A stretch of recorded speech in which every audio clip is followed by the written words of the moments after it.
இன்றைய தங்க வசனம், கர்த்தரின் நாமத்தை சமுத்திர தீவுகளிலும் மகிமைப்படுத்துங்கள். ஏசாயா 24:15.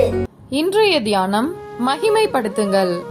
அன்று இஸ்ரவேல் ஜனங்கள் பார்வோனின் அடிமைத்தனத்திலிருந்து புறப்பட்டு கானானை நோக்கி வருகையில் தடையாய் நின்ற செங்கடலை கர்த்தர் பிளக்க பண்ணினதினால் அதின் வழியாய் நடந்து சென்றார்கள்.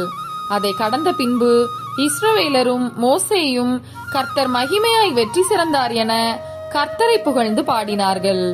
தாவீது ராஜாவுக்கு பாடுகள் பல வந்த போதும் கர்த்தரை பாடுவதை அவர் நிறுத்தவில்லை. ஊழியத்தின் நிமித்தம் பவுலும் சீலாவும் சிறை செல்ல நேர்ந்த போதும் அவர்கள் கர்த்தரை பாடி மகிமைப்படுத்துவதை நிறுத்தாததினாலே அன்று சிறைச்சாலைக்காரனும் அவன் குடும்பமும் இயேசுவை ஏற்றுக்கொண்டார்கள். ஆம்பிரியமானவர்களே, நாமும் கட்டப்பட்ட நிலைமையில் இருந்தாலும் கர்த்தரை பாடி மகிமைப்படுத்திடுவோம்.